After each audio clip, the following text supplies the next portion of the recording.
All right, everyone. I want to show you another kind of thing we can do, which is what's called a lazy follow. Um, so let's say you have a model in your scene that you kind of always want to follow the camera.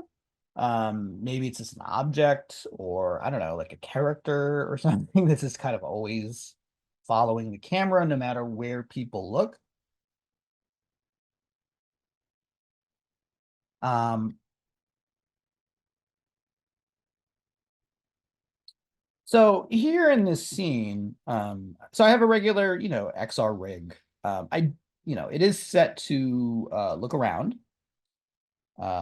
continuous move provider. I think I even set it to move forward and backwards if you want to. Um, I didn't set up any ray interactors because we don't need to select anything in this particular example, but you could move around and you could look around. And what I want to do is I have this little monster model here. And I want it to kind of always be kind of in the center. So what I'm going to do is I'm going to select that and I'm going to type in lazy follow here. And when I do that, you're going to see that it is adding this thing here. And essentially what it's telling it to do is to follow the rig. You know what I mean? Um, so I'm going to say, okay, let's follow the main camera. All right. And it should follow that. And this is the speed at which it catches up. And that's kind of it. You know what I mean? You can, if I were to save and look around, and move your head around, it should follow it. Defaultly, it's going to be kind of in the, this is the space that it is. If it's too close to the camera or, you might want to push the Z space back a little bit, a little too close to the side, this would push it a little bit to the right, and negative value would push it to the left, that sort of thing. So you can try that out and have it follow. And that's kind of an interesting way to, like, if you wanted to, have a model that affected, or just kind of follow the camera. Like you can think of it like a character or something that just kind of always follows along. It's not the same as a UI component. It's not like locked stepped in it. It's just kind of always, it kind of lazily follows, kind of, that's hence the term, kind of catches up, but it could be something that you might want to try out.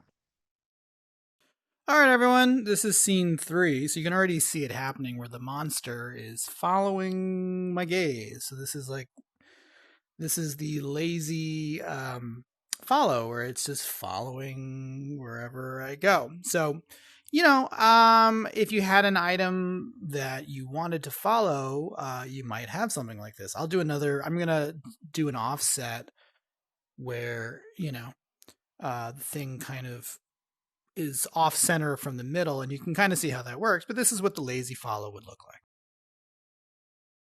All right, guys, so I've redone it, and you can see this time it's a little bit off to the side. So, once again, nice little lazy follow here. I don't know, maybe you could do a little character that follows along with your character here, or I don't know, that's something interesting you could do. Okay. Another thing I kind of wanted to show you guys, we've talked about interacting with things before, like grabbing things and being able to grab them. We're going to apply what's called a grab transformer, and what this is going to allow you to do is kind of what's the word I'm looking at? Restrict how you can move an object. Okay, so I have a rig here. This is scene 5, and I have a rig, and the rig is very basic. There's a ray interactor here. And what I want to do is I want to be able to select these cubes, but I only want them to move in certain directions. So what I'm going to do is I'm going to start with this red cube, and I'm going to add the XR grabbable or grab interactable. Okay. All right. I'll just keep it at far for now. And what I'm going to do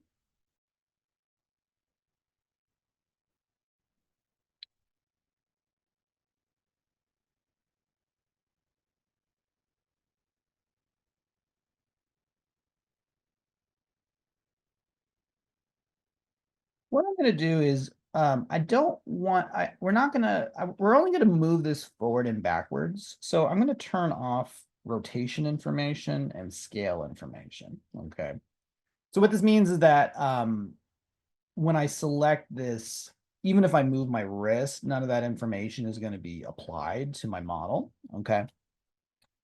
And then what I'm gonna do, so that's a little bit of it, but then I'm gonna come in here and we're gonna apply what is called a single grab transformer. And what this is going to allow me to do, actually, I lied. Grab transformer. I think it's general grab transformer. There we go.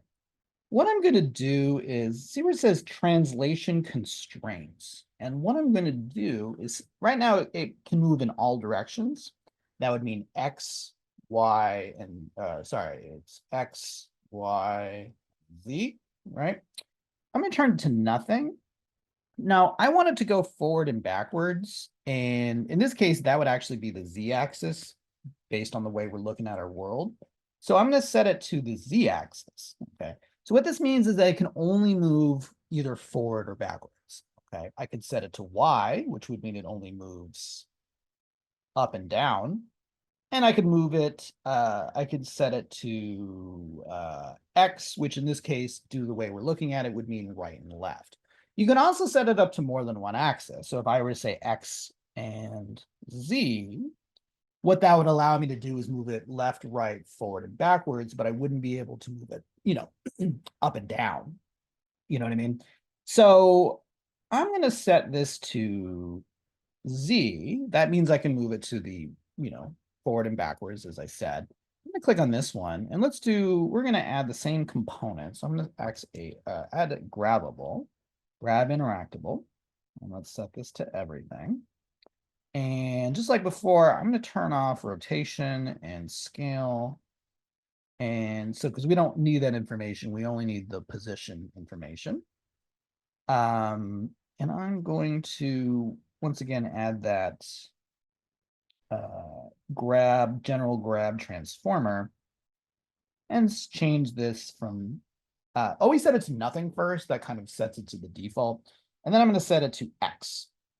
And what that should allow me to do is move right and left, but not forward, backwards, or up and down. Okay. Now, why would you want to do this? Well, I mean, there might be situations where you want to have something be movable, but not necessarily move in all directions. Like think about like an abacus, right? An abacus, you'd move something left and right, but it wouldn't go up or down or forward or backwards, right? Or I don't know, I'm trying to think of some other examples like, there's such, like the bell or, the little thing on those things you hit, the carnival games where you hit it and it goes up and down, right? But it only goes up and down. It doesn't go left, right. It doesn't go forward or backwards, right? So, there might be situations where, like if you had a ring on a ring on a pole or something, and it's like you wanted to make it look more realistic, it wouldn't move forward or backwards or left and right, but it would move up and down, right? So that could be something where you might want to restrict its movements to make it look a little more realistic to how it would work, or even just not even necessarily realistic. It may just make the gameplay or the world play more interesting to not let it go in all directions. So maybe if I had like a bookcase with books on it, I want them to be able to move the books left and right, but I don't want them to necessarily take the books off of the shelf. So I don't let it go forward or backwards or up or down, but I would allow it to go left or right or something like that, just for the sake of the gameplay or whatever. So, I mean, you can think about different ways of using this, but this is, kind of what I'm getting at here, why you might want to use it. Okay. All right, everyone. So here, this is exercise 5. And what I've done is I've set up the XR transformable so that these actually only can really work in one direction. So I can have this move, but notice I can move it left to right, but I can't move it up or down, and I can't move it backward and forwards. This one can move forward and backwards, but it can't move left and right. So for instance, if you had objects that maybe you only wanted to move, forward or backwards, left or right, this could be a good way of doing that. Maybe you have a window, and the window, you want to be able to move it, but you only want to move it up and down. Or, this could be like a sliding door, and the sliding door only goes, left and right, as opposed to, every direction. Same thing here, where it's like I can move it, but I can't, so you can see how this might be kind of useful to be a little bit more specific about how objects are allowed to move. Okay.